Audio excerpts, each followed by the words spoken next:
Grab your picnic baskets, Wargamers, because today we're doing another lo-fi, low-key wargaming video about the future of the crew of everybody's favorite starship, the Starship Blackraven. Of course, I'm talking about good old Cobalt 15 and the rest of the crew. Hey, right here at the outset, let me just say that this is a day early. I know it seems that way.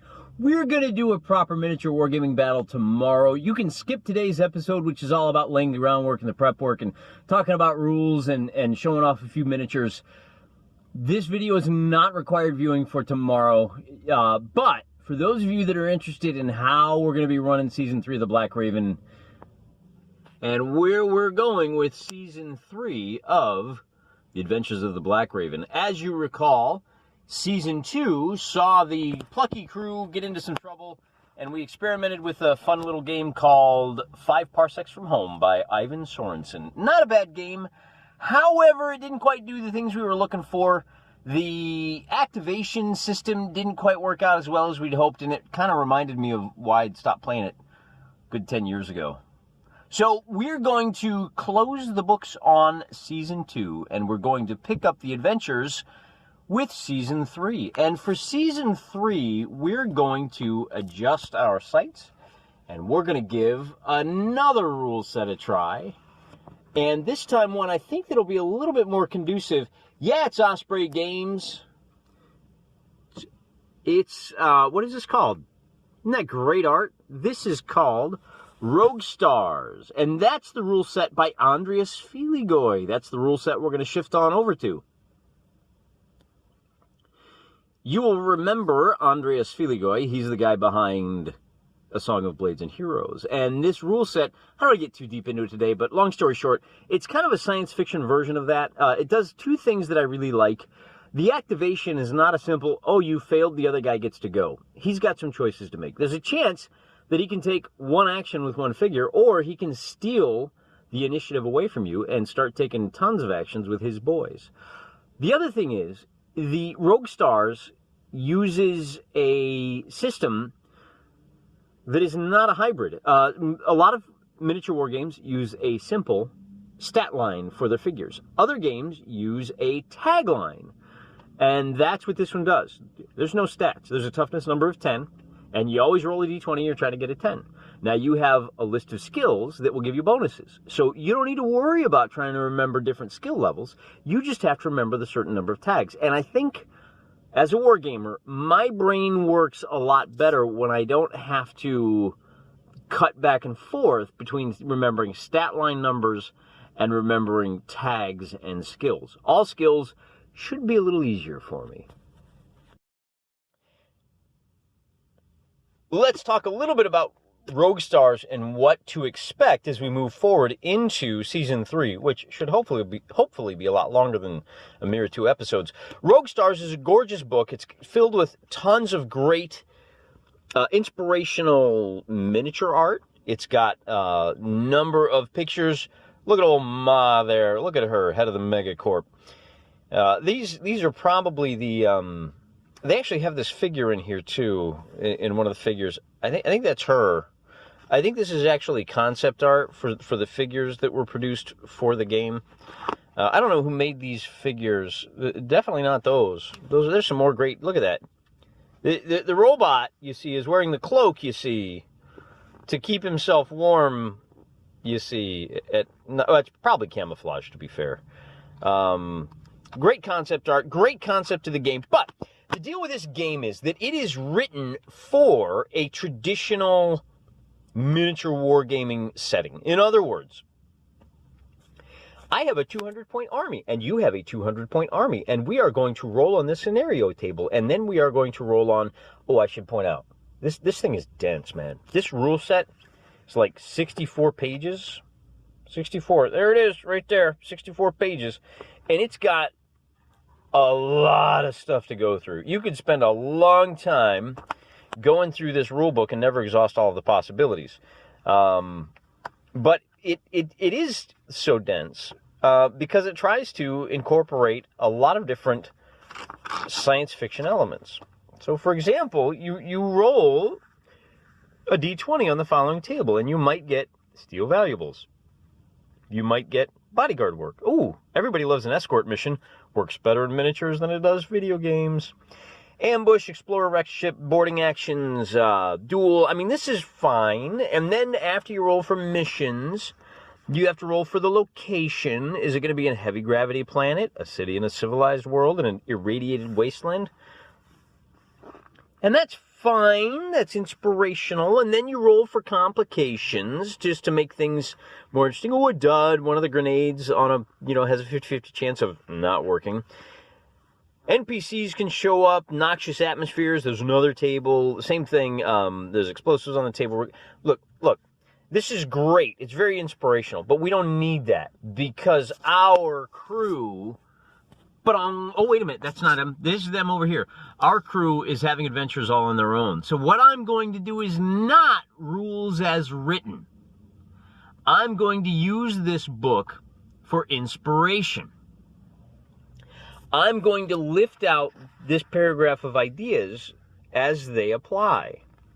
So, for example, now, if you recall in the last episode, I know it's been a while, in our last episode, Cobalt 15 and his crew discovered a clue to the home planet of El Magic Space Baby. Unfortunately, she had to sit out 2 missions. Poultry Joe had to sit out 2 missions, but he miraculously healed up after the last mission, so he'll be back in this next mission. And rather than roll for random stuff, I wanted to prepare some fun scenarios to share with you. The observer effect is in full effect for this campaign. Oh boy, we may have to cut this video short if the crackheads show up. Unfortunately, we're at that kind of park.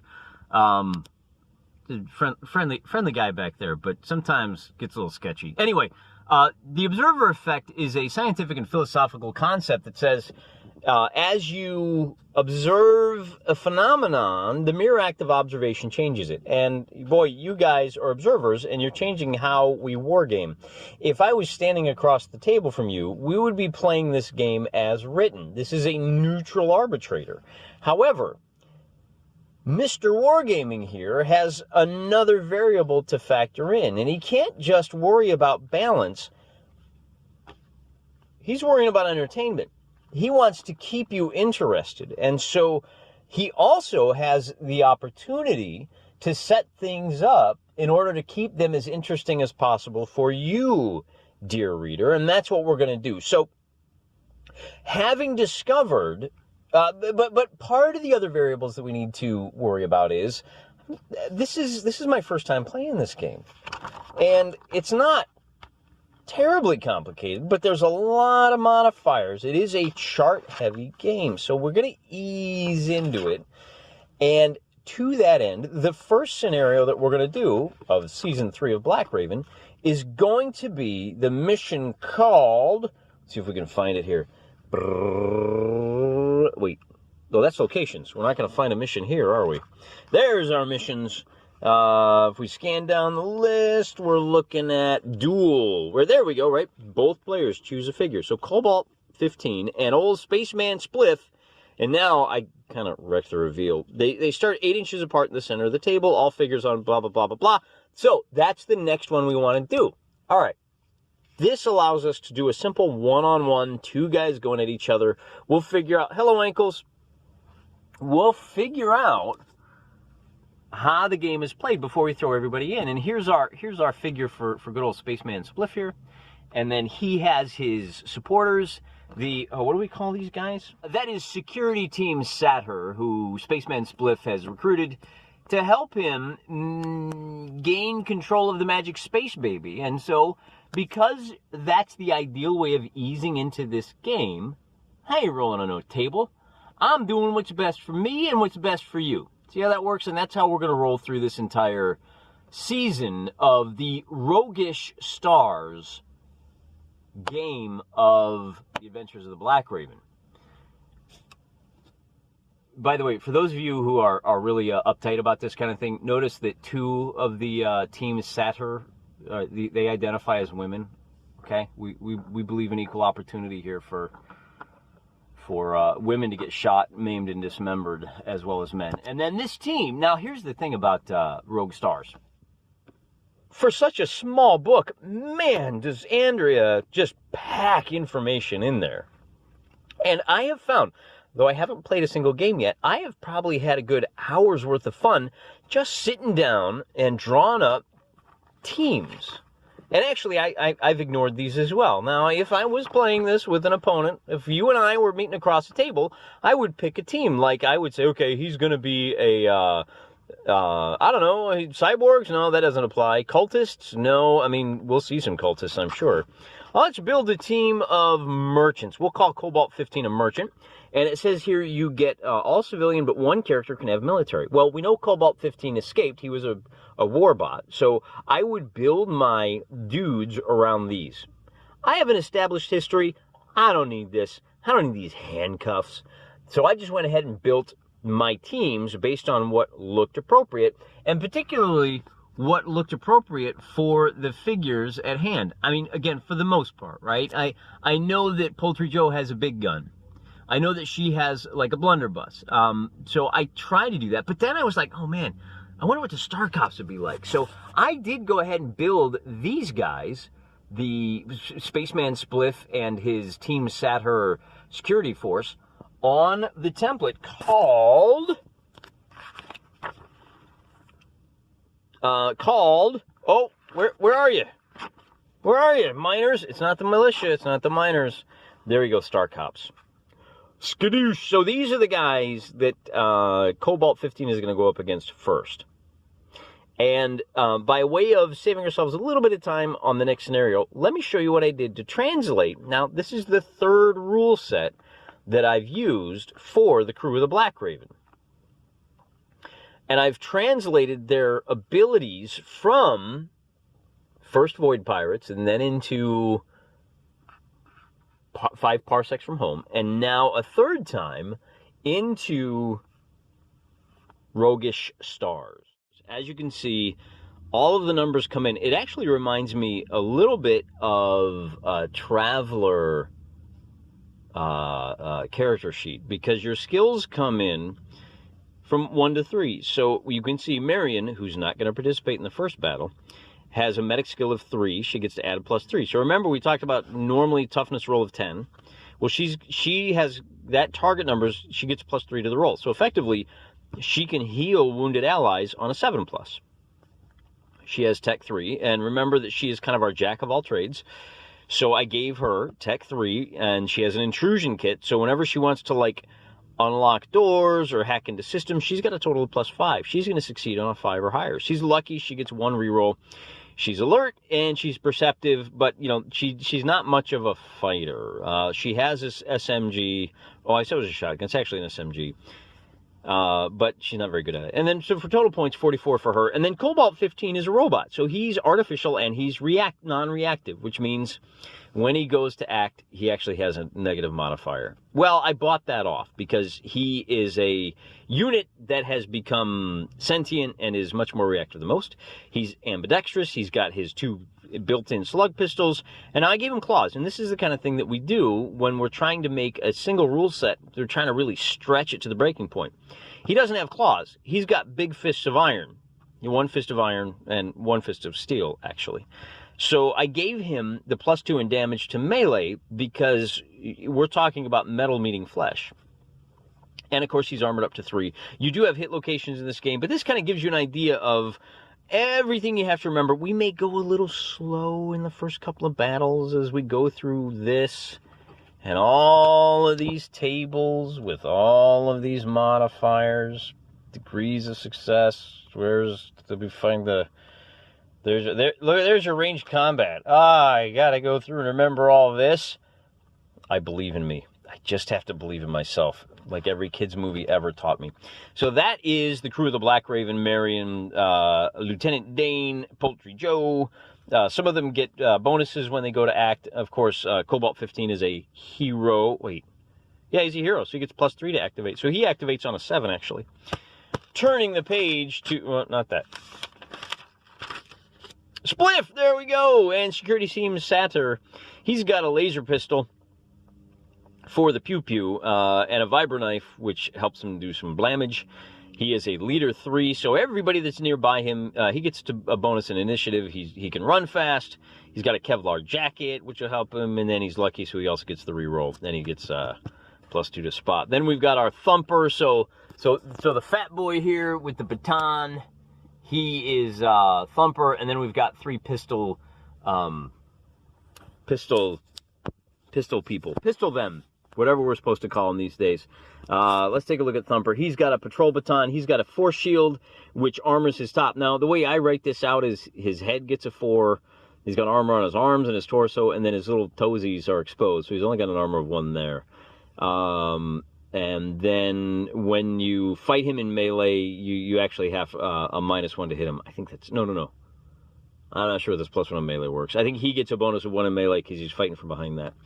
Martial arts, he adds a 2. So when he tries to bonk you on the head, he only needs an 8. Oh, make it a 7. And then he's got bionic eyes. Now, does he have bionic eyes? Not really.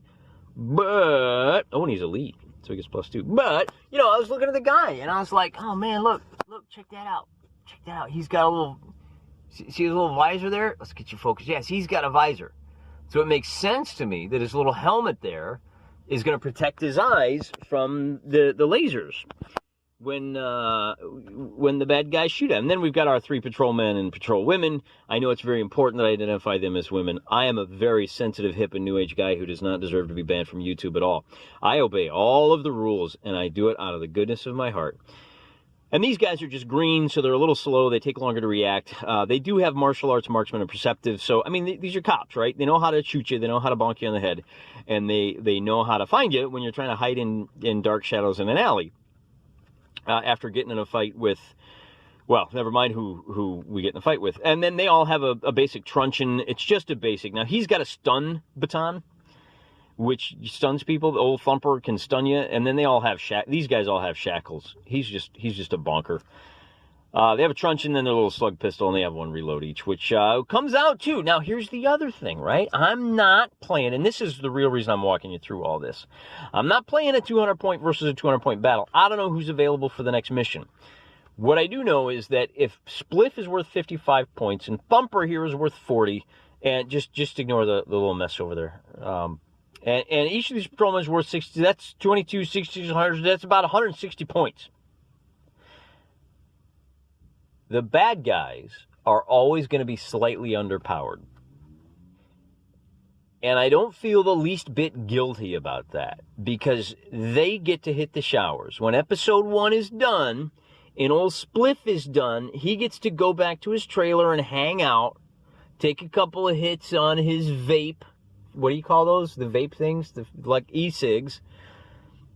But while he's doing that, poor old Cobalt 15 has got to jump back into action. So about 200 points, and again, it gets a little wonky because we don't have Marion for the first one. So that first battle is going to see 66, 111, 149, and then the 2 cowboys are just pretty basic. It comes up to about 201 points. These guys are 160, but like I said, they get to hit the showers. After we fight our way through the Spaceman Spliff, we're going to see a repeat of the SADS, the Space Age Detection Service. And here's a very simple version of the Space AIDS Detection Service. Remember, these are the guys that work for the Kafkocracy. They have ginned up a fake disease, Space AIDS, so that they could inject everyone in the galaxy with a DNA scrambling vaccine and thus better control them. This particular scenario, you're looking at, again, about 175 points worth of dudes. We're going to play around with techs who are just trying to inject the crew of the Blackraven with their totally harmless and totally effective vaccine. And to do that, they've got some tanglers. These guys are shooting tangle guns at people. And then we've got just guys with pistols that, because, I mean, if you're not going to be safe, then we have to shoot you. It's the only way to keep you healthy. And that's what these guys look like. So you can see we've got a couple of guys when we have to run that gauntlet. We've got a couple of techs with the actual injections. We've got 3 guys shooting tanglers. And we've got 5 guys that are going to shoot you in the face if you refuse to be healthy. So that'll be the next one. And then we have one more scenario that I've got prepped. And that's going to be featuring old Cranky Joe. No, it's not Cranky Joe. Who is this guy again? Cranky Perez. Look at this guy. He's got the diabetes from the looks of things. He is going to be on the derelict space station, and he has... Tuck your shirt in, Perez. What are you doing? That's embarrassing. Look at that belly. Maybe cut back on the beers a little bit there, would you, pal? He's got some surprises for the crew of the Blackraven. So that's going to be our first 3 episodes. We're gonna have space cops. We're going to have more space cops, and then we're going to have a cranky old man on a derelict space station with all kinds of surprises. This concludes our preview section of Season 3 of The Adventures of the Blackraven. However, I should point out, I just couldn't help myself. This is what I was talking about earlier. This rule set is so much fun to just start grabbing figures, statting them up. Oh, wait, what is a SEAL suit? Oh, it's like a spacesuit. Provides a little bit of protection. Okay, yeah, that works for me. It's not quite as protective. That's what the guys in yellow and blue and orange are, right? They got kind of spacey suit-looking things. We'll give them that. And then wherever the chips lie, that's where they lie. And wherever the ball lands, that's where we're going to play it. We're going to have a great time. So I got at least the first 3, and then, oh, baby, I got a whole new table. Once we get to the Magic Space Babies alien planet, things are going to get nuts. That is several episodes away, and I don't want to get into more detail than that because I haven't actually figured it out yet. I just have some vague ideas, kind of see the edges of it. But man, what I'm looking at is going to be great. Hope you guys will stick around. Next episode, I'm going to go ahead and put it up live tomorrow so that we can dive right in to Osprey's Blue Books, Rogue Stars by Andreas Filigoy. Until tomorrow, remember, gang, I'm praying for you.